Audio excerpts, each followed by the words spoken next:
Oh hey, and welcome everybody to What is Death, the demo. Before we get ahead into the rest of the video, there are going to be certain themes brought up in this game and in this video that you may find that you're not that comfortable with, and if that's you, then this is your first warning that maybe it's best that you check out one of the other videos on this channel and skip this one. But welcome to a visual novel where we explore death. Now, this is just a demo. It's not the full experience yet. It will be coming out fully in June of this year, but I mean, you guys know me. I'm down to get deep into certain conversations and certain topics. And to be honest, this actually does help me right now as well because I'm incredibly sick. I don't have the energy to be very high energy for you guys. So apologies now if I'm not my usual self that you would be expecting, but I hope that we can take this time together to explore something that every single one of us has to face in one way or another. Now, normally this will be the part where I would do a call to action and ask you to subscribe and like and whatnot, but let's just skip that and get right into the video.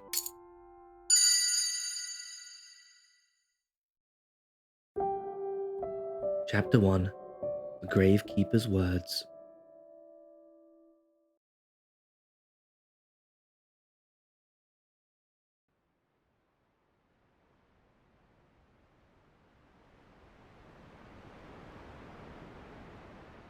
Here, everyone is equal. No one is good. No one is bad. No one is rich. No one is pure. All rest in silence. I came here to meet the Gravekeeper. In this town, no one lives closer to death than her. She watches over the dead in their sleep and remains with the living who grieve. Okay, progressing with the text is a little bit odd, but we move on. That is her role. Faint morning mist lingered. A soft breeze stirred the air. My footsteps were the only sound in the cemetery.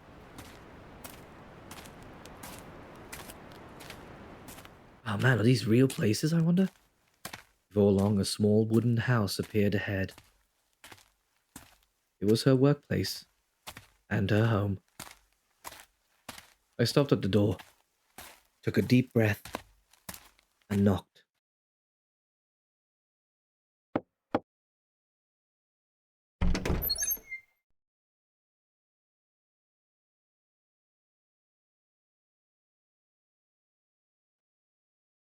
She welcomed me inside. This is cozy in here. A gentle warmth filled the air, filled the room. Read, Swift. An open book on the desk. A blanket draped over a chair. Small trinkets lining the shelves. It was a place meant for the living. Please, have a seat.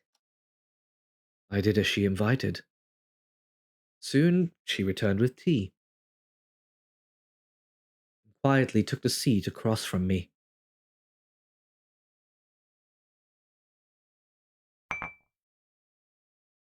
I do like that there's actual like sound design of things and like movement and sound effects happening. Makes it much more engaging. Wanting to grow a little closer, I began to speak about myself. Who I was and the path I had taken. One by one, I placed the fragments of myself into words. At first, she simply listened. But little by little, she began to open up. In time, she spoke as well.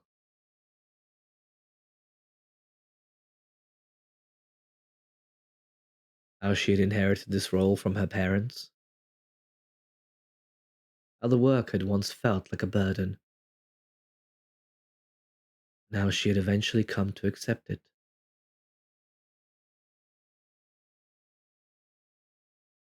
Perhaps she had walked as a gravekeeper. Beneath her modest words, there lay a quiet pride. I mean, it's an important role that these people play, you know? We entrust them with our loved ones. It's no small thing. Tea had gone cold. Our conversation shifted. Before long, we were speaking about death. Wasn't that what we were already talking about? The loss of someone precious in childhood. Fear and unease that followed. A view of life. Death shaped by those beginnings. It was no longer idle talk. It had become a deep, quiet exchange. Last, I voiced a question I had been holding inside. What is death? That was the reason I had come. I put that question to her. She fell silent for a moment. Then she began to speak, quietly.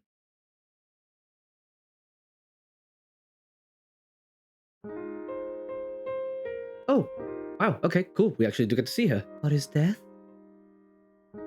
It is a fundamental question and a profound mystery. She looks very young to be in this role. We all must die. But why? Why does death exist? So many people in this world, each living a different life. And yet, they all arrive at the same place. Death. If it were possible to escape it,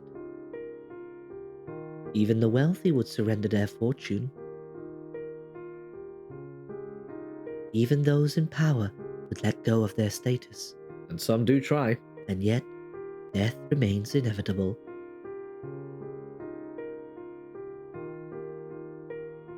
Okay, wasn't expecting a sudden brain. When we die, we become nothing.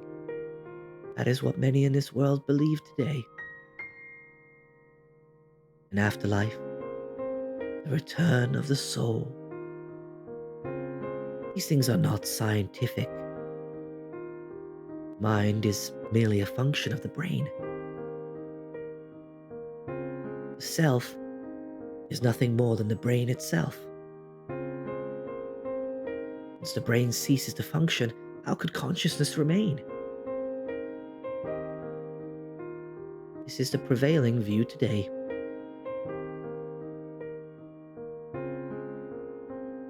And yet, it feels empty. No thought, no feeling, only an endless void. The skills and knowledge we have built, memories of those we hold dear, all of it vanishes, never to return. No matter how many people we help or how full our lives may be, if death is truly nothingness, life becomes nothing more than a journey of loss. Well, that's an incredibly bleak way of looking at that.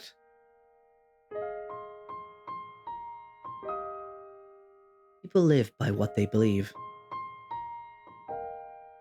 Without belief, we cannot act. It is through belief that our lives are filled with meaning. And yet, when we apply that belief to life itself, we often lose our way. What? Whose belief is making them lose? Okay, well, I don't know. I don't know if I agree with that. Our daily lives have meaning simply because we are living them. Then, what is the meaning of life itself? Oh, that's a cool piece of art. Where do we come from? Where are we going? Perhaps this question rises from a quiet need to understand. If we understand where we came from, we begin to see where we are going. If we understand where we are going, we begin to see where we came from. You see how it comes around like that? Poetic, right? If we have a signpost, a personal vision of life and death, and even if we lose our way, we can continue to walk our path.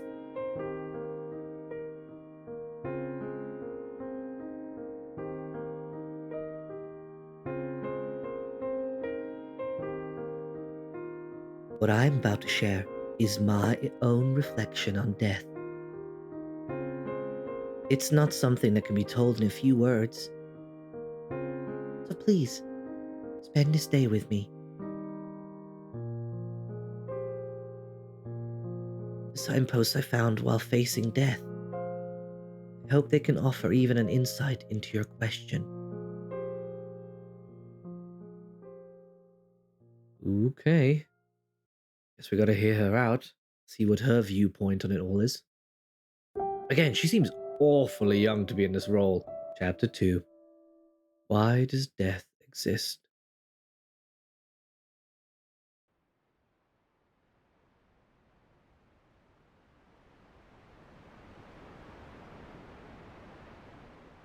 The place we're heading is a bit further ahead.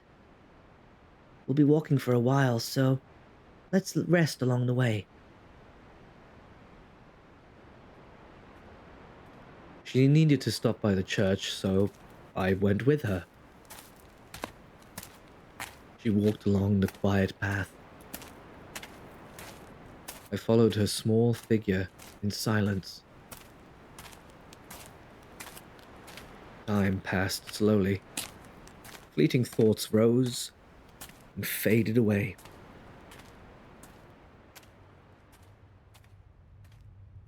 Every town has its outcasts. Here, she was one of them. Gloomy, unsettling. Misfortune follows those who draw near. To many, she was kind of a taboo.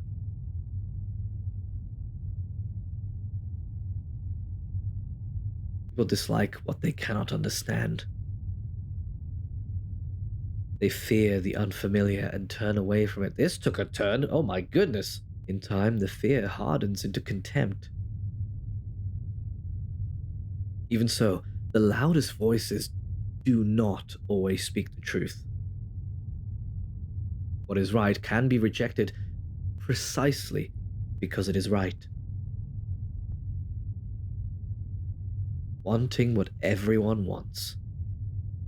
Choosing what everyone chooses. Avoiding what everyone avoids. In a way, that may be the safest way to live. But comfort and reality walk different paths. Reality is often unforgiving.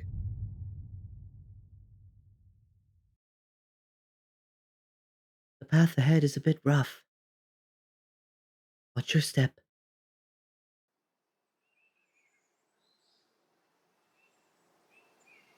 A voice pulled me back to the present. Well, thank goodness, because that was getting scary. The woods opened up before us. Oh, I love the sound of the forest. Great place to contemplate. Soft light filtered through the canopy. The gentle breeze rustled the leaves. The stillness of the cemetery blended with the woods, giving the place a serene atmosphere. We walked on along the path. Perhaps we had reached the heart of the woods. She paused for a moment and turned to me. Let's rest for a moment.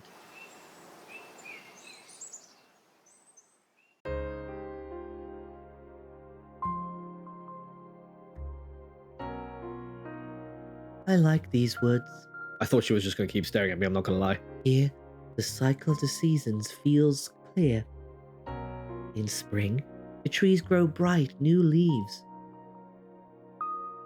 In summer, they turn a deep green. When autumn comes, the leaves fall in many colors. In winter, the trees let go of their leaves. Even then, their branches are already preparing for spring. Every year, when I see this, I'm reminded of the strength of nature. In a way, we are the same. We are born, we grow, and in time our lives come to an end. Much like the leaves that grow, flourish, and fall. Circle of life, you know? Oh, look at all these cute little animals. Why does death exist? Have you ever wondered about it? Living beings are born, grow, and die within a limited lifespan. This is a system shaped over the long history of life. A way to replace the old and bring forth the new.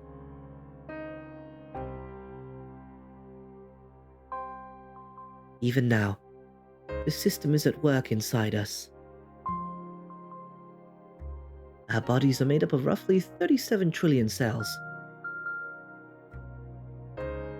Every day, about 330 billion of them die.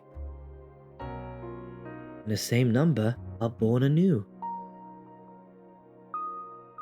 This process removes cells that are no longer needed or have been damaged. Our health depends on this cycle of natural death. In other words, it is death for the sake of life. That's an interesting way of looking at it, to be fair. By breaking down and renewing themselves, our cells are keeping us alive. However, this function fades as we age. It's true. It slows down. The power to renew slowly weakens, and the body can no longer sustain itself. In time, a worn-out body finally reaches its end. I mean, certainly if we're lucky.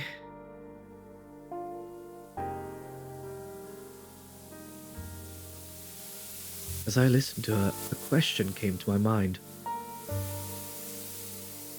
Then why must we die? If our cells renew themselves every day, shouldn't we stay young and healthy forever? But that's not our reality. We cannot hold on to life forever.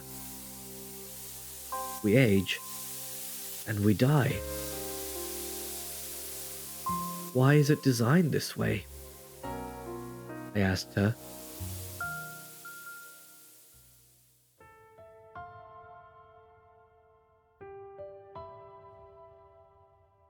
The role of living beings is to pass on their genes.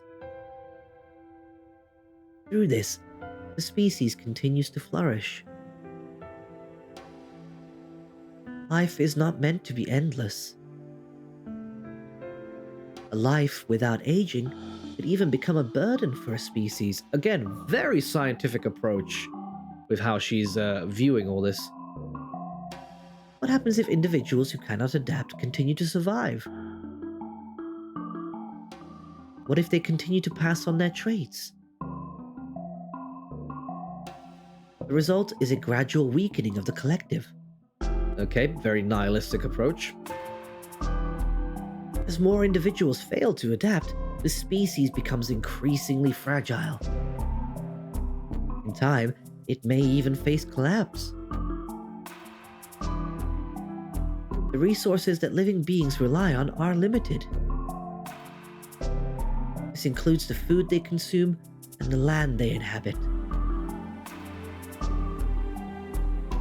If every individual stayed alive, those resources would be exhausted.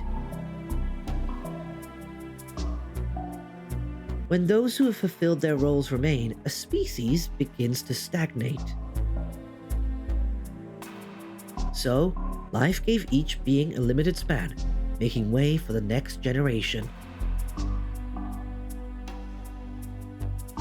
Just as the cells in our bodies are constantly replaced, a species, too, is always renewing itself.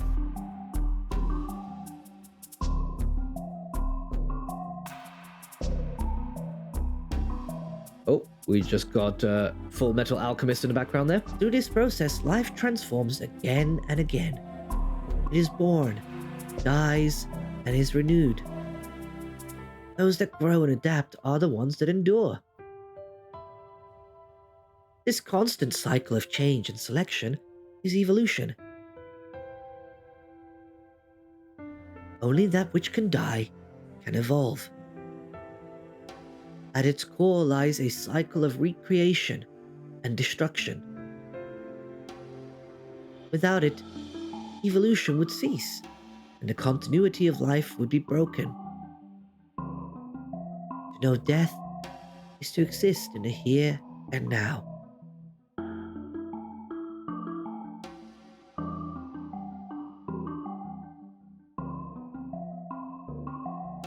Nothing in this world lasts forever.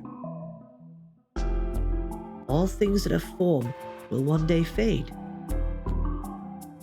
And yet, life seeks what endures, breaking itself apart only to form anew. By accepting death, life persists. We are part of that system. And still, the contradiction remains, seeking eternity while fading away. Even if death is a process that sustains life, our beginning and end are nothing more than biological events. Species continues beyond the individual, while the individual alone returns to nothingness. To me, there is no comfort in that. Well, yeah, I was gonna say that sounds real bleak. Oh, well, that was kind of a sad way for that to end. I'm sorry, I don't mean to laugh. Okay, I guess I would be hoping that they, as in the creator of this game, would explore these concepts. Oh wait, hang on.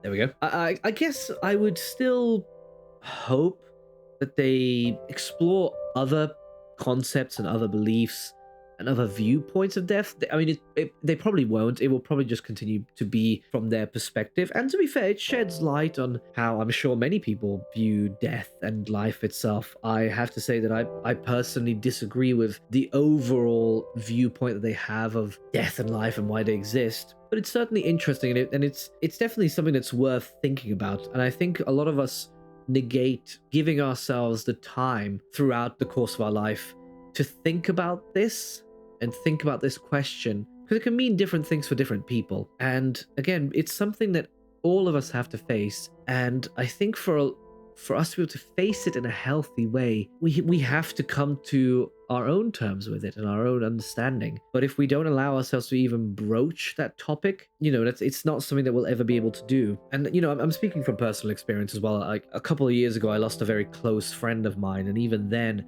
just how much of a shock that came to my system, because that was the first that I'd ever experienced losing somebody close to me, and having to come to grips with that. I didn't react, and I didn't handle it the way that I always imagined that I would, which then made me realize that I never really thought about what I think about death and dying and all these things. And so I certainly had to go through that struggle myself as well. And listen, if you're ever like contemplating this stuff as well, and you have worries, doubts, or questions, it's also good to just talk to people around you.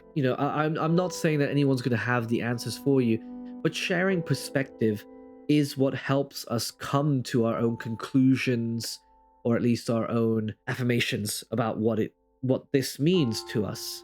And so I encourage you to do that. But anyway, that was What is Death? The demo. I'd be interested to see what they do for the full release of the game. I may have to come back and check that out. It's probably bad to say that I wasn't expecting it to be that bleak, but hey, it's one perspective, I guess. Well, anyway, thank you all so much for watching this video. If you liked it, why not leave a comment down below and let me know what your thoughts were regarding this demo and the topic that it's broaching. But until next time, I'd like to wish you all a wonderful day, a fantastic evening, and a perfect morning. Cheerio.